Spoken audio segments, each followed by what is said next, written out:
Good evening, everybody, and thank you for joining me in our last port of call, this cruise, Puerto Montt. What about a hike on a volcano today, and maybe a stop in a charming lakeside city full of flowers?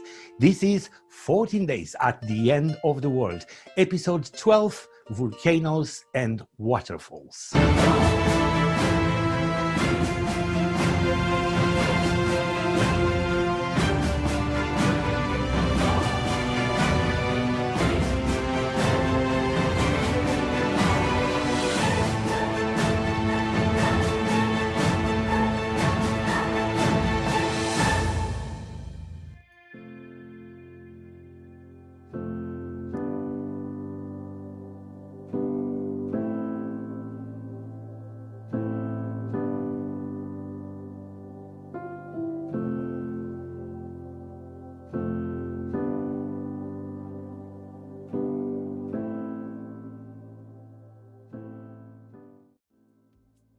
From Puerto Montt, I took another ship excursion trying to find more about the geological history and the extraordinary wildlife of this part of Chile.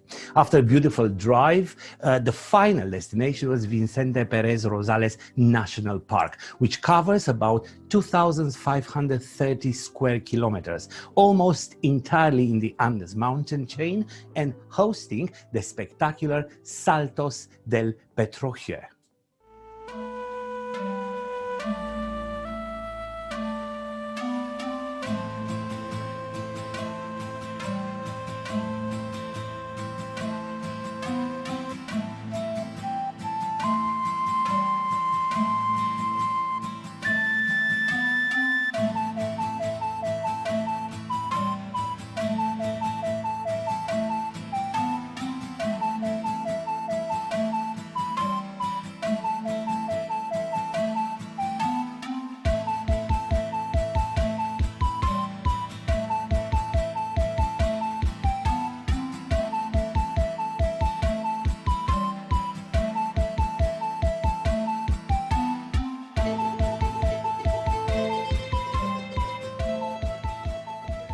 Today for Puerto Montt, I'm visiting the National Park Vicente Pérez Rosales, a park built between two volcanoes, Osorno, which has the last eruption in late 1800s, and Chubuco, a volcano which exploded just in 2015 for the last time.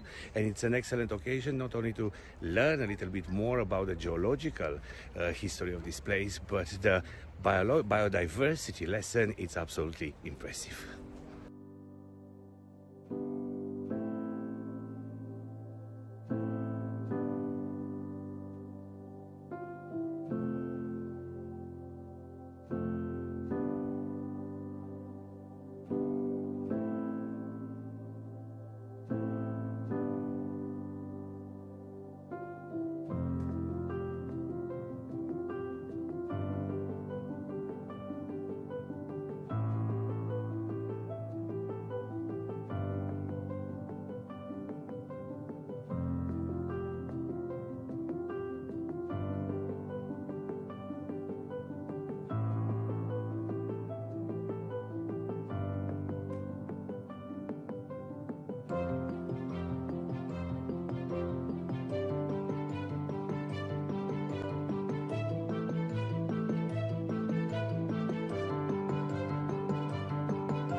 I promise you a hike on a volcano. So it's time to visit the Osorno volcano, one of the most outstanding attractions of the Los Lagos region, which marks the beginning of the Chilean Patagonia.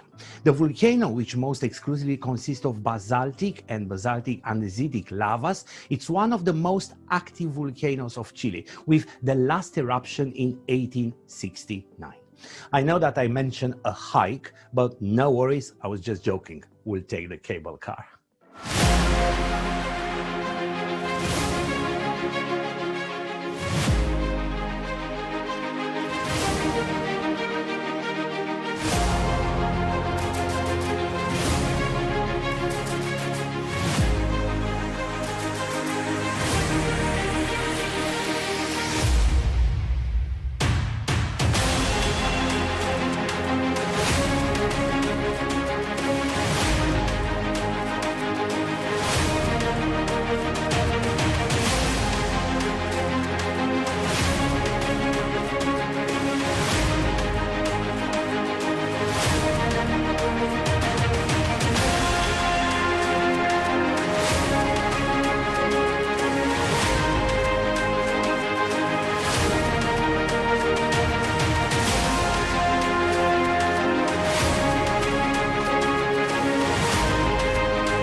Hello, everybody. Hello. Where are we, Mickey? We're Chile.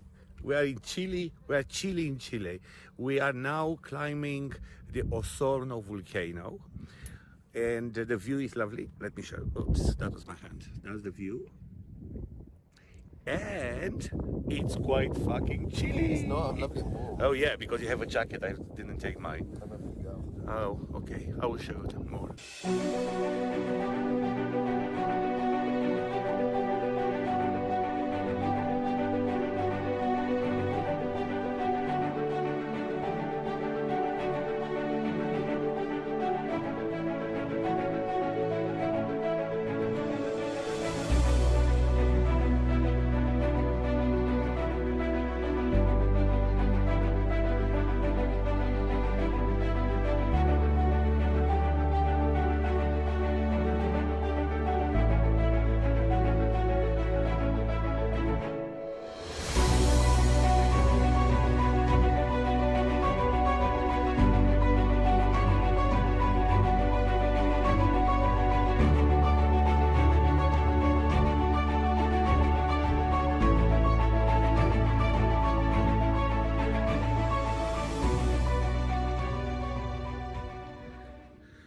Finally, I am on top of the world. What you can see behind me right here, covered by clouds, it's the main peak, the main crater of Osorno volcano. Was covered, and it's still covered with a glacier. Therefore, the volcano needed to find another way to release the pressure, the tension of the magma. And therefore, around the slopes of the volcano, there are more than 40 craters from where Volcano was active last time in late 1800s. Opposite me, it's the beautiful, and again covering clouds, is the beautiful Chabuco volcano right there. And that volcano was active in 2015.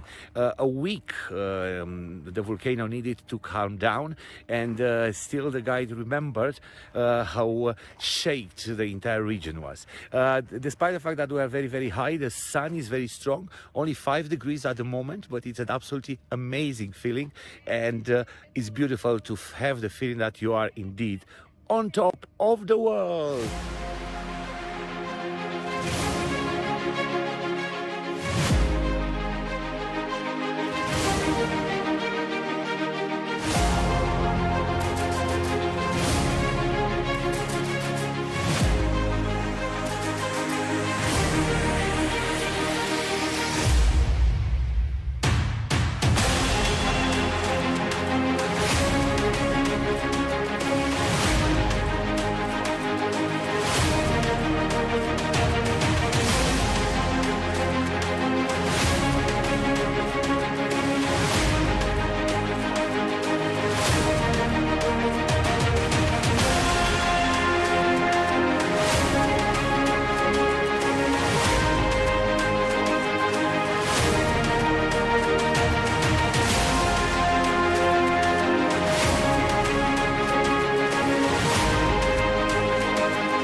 Located on the Pacific Rim of Fire, Chile has the second largest chain of volcanoes in the world after Indonesia, including around 500 that are potentially active.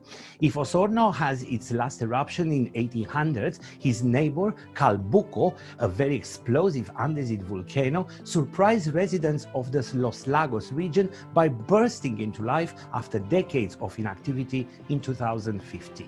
I found online an excellent video showing the moment of the first eruption, filmed by a tourist visiting the next door waterfalls. For those of you speaking Spanish, I just want to apologize for the language, but it is quite understandable the reason. Y aventurero. Hermoso. El volcán atrás. Wow.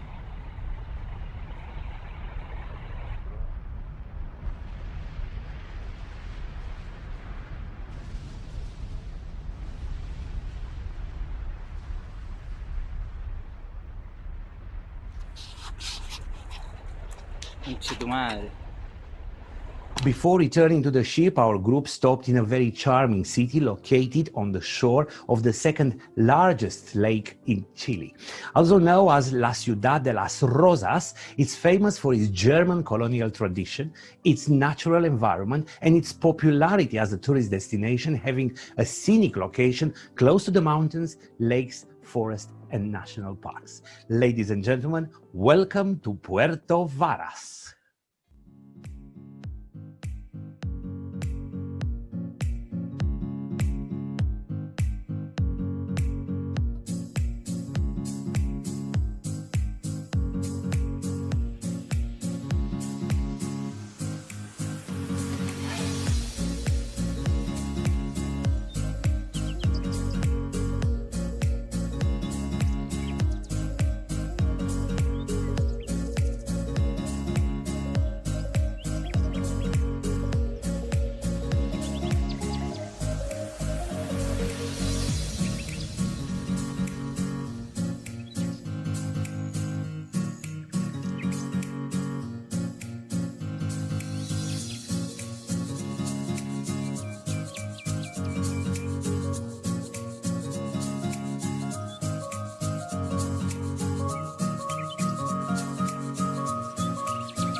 After a long but extraordinary day, I can tell you that I was gasping to take my shoes off and to have a couple of cocktails on board Norwegian Star.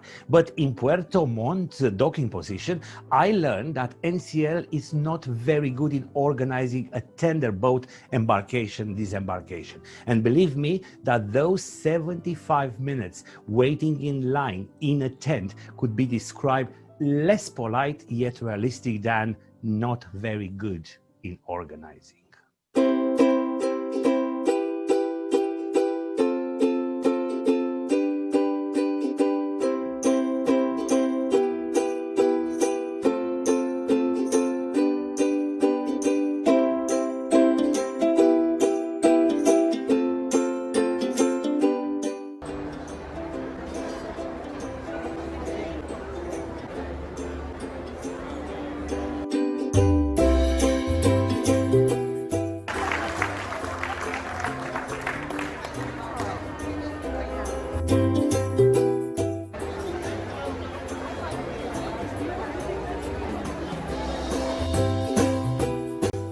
That's all for today. Tomorrow is disembarkation day, so we'll have some time for the conclusion, looking back at these 12 days spent on board Norwegian Star. But no panic, I decided to stay one extra night in Santiago de Chile. So tomorrow I will give you a tour of my fantastic room at W Hotel, and we'll have a cocktail in a very trendy rooftop bar.